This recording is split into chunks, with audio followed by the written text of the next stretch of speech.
miền cắt đam miền miền mấy liếc là miền đam ai rồi tàu con trời chăm cái đó đừng nên cá chắc đam អូយបងប្អូនគាត់តែលឺតាប៉ាបបួចាគឺឡើងច្រកគៀវជិះលើម៉ូតូទៅត្រយតែម្ដងទៅទាំងភ្លៀងបងប្អូនព្រោះពេលមេឃភ្លៀងមិនក្តាមចេញណាបងប្អូន con này chim vào hiểu ác trộm nè trong kẻ trong máy đây là nghỉ đây nó nghe đây được ra chọc 4 triệu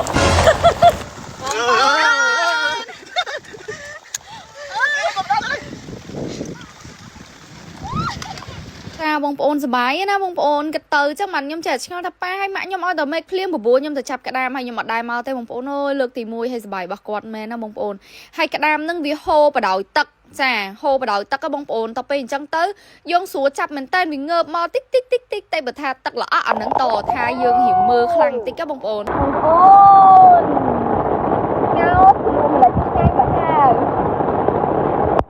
ចាថ្ងៃនេះគឺមកទាំងអស់គ្នាហ្មងទាំងកាមេរ៉ាទាំងអីគឺជួយរកក្តាមទាំងអស់គ្នាហើយបើម៉ាក់ខ្ញុំវិញឃើញបងប្អូនលូកកាប់ដៃហ្មងគាត់អត់ចេះខ្លាចទេបងប្អូនហើយគាត់ចូលចិត្តណាស់បបួគាត់មកផ្ទះវិញគាត់ខឹងទេគាត់ថាគាត់លេងមិនទាន់អស់ចិត្តផងហេចេះវិញអត់ផ្លែបងប្អូននេះនេះក្តាមយ៉ាអាយ៉ា តាមតាសវ៉ាចាំចាំដៃមួយគៀបហើយមិនតាមតាតែដកបាញ់ឆោអើឃើញតាមតាលើមិនតាមមិនគៀបណាតែតាមគៀបណាអូយ បងប្អូនអើយគឺបានច្រើនខ្លាំងមែនតើបងប្អូនដល់ប៉ិតខ្ញុំចង់ដាក់សលេងស៊ីនទាំងអស់ហ្នឹងឯងប៉ុន្តែដោយសារតែទូរស័ព្ទហ្នឹងវាចូលទឹកតពេលអញ្ចឹងទៅវាលឺខ្ទរដូចបងប្អូនឃើញអញ្ចឹងតែប៉ិតចង់ដាក់សលេងស៊ីនឲ្យបងប្អូនទាំងអស់គ្នាបានស្ដាប់ទាំងអស់គ្នាដឹងថាអូយសប្បាយប៉ុណ្ណាបងប្អូនអើយសប្បាយខ្លាំងមែនតើ អានោះអញវិញខ្ញុំម្ដងឲ្យបងប្អូនទៅចូលបាន បានទៅ ហើយ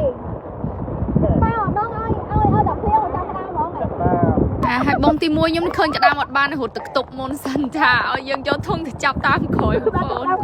អូយសប្បាយបងប្អូនអើយជីវិតមានតែប៉ុណ្្នឹងបងប្អូនអើយយើងដើរចាប់ក្តាមបែបអ្នកចកាខ្លះទៅដើរលេងបែបអ្នកអំពេញខ្លះទៅញ៉ាំអីក្នុងអំពេញនៅចកាអីចឹងណាលាយឡំគ្នាចឹងទៅធ្វើការខ្លះរលុយខ្លះសម្រាប់ខ្លះទៅបងប្អូន បងប្អូ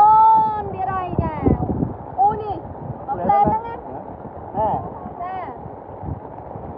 ចាប់ក្តាមនៅវាស្រា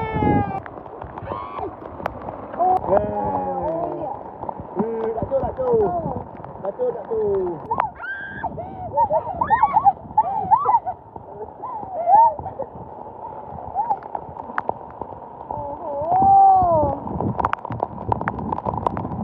ចាបងប្អូននេះបានក្តាមឡើងមកថងហើយបងប្អូនឥឡូវយើងទៅផ្ទះវិញហើយគ្រាន់តែមកដល់ផ្ទះភ្លាមបកមើលភ្លាមបងប្អូនដាក់ធ្វើមហូបបងប្អូនសិតតែខ្លាញ់បងប្អូនអើយជារឿងដែលសំខាន់បងមនុស្សស្រីហ្មងបងប្អូនគឺនៅបរិវេណក្លៀកនឹងឯងនឹងក្លិនខ្លួនបងប្អូនបើយើងក្លិនខ្លួនមិនល្អក៏យកមានភាពជឿជាក់ដែរមែនអត់ចឹងខ្ញុំសូមណែនាំឲ្យបងប្អូនមកប្រើជាមួយនឹងឈុតព្យាបាលក្លៀកមកបែលឈុតបំបីថ្មីនេះបងប្អូននិយាយទៅល្អខ្លាំងមែនតើសម្រាប់គាត់មានបញ្ហានៅបរិវេណក្លៀកខ្មៅដុំពកផលផលពីមុនមកខុសបងប្អូនទាំងអស់គ្នាអាចមកប្រើប្រាស់ជាមួយនឹងឈុតព្យាបាលក្លៀកមកបែលឥឡូវនេះកំពុងតែមាន promotion ពិសេសបងប្អូនទិញ spray time le ទិញ spray time le បងចំណាយត្រឹមតែ$14តែប៉ុណ្ណោះដែលមួយឈុតនេះតម្លៃពេញរហូតដល់$32និយាយទៅបងចំណេញរហូតដល់$18អញ្ចឹងបងប្អូនគាត់ទិញយកទៅបងបានជាមួយនឹងទឹកជូតដែលប្រើពេលថ្ងៃល្អខ្លាំងមែនតើបង្រួមនៅបញ្ហាកូរ៉ុំបាត់ដុំពកនិងក្លិនបានល្អហើយយប់ឡើងមុនពេលចូលគេងបងប្រើតែលេទេនិយាយទៅ promotion នេះចិត្តផុតហើយបងប្អូនទិញឥឡូវនេះណាកុំឲ្យផុត promotion តន់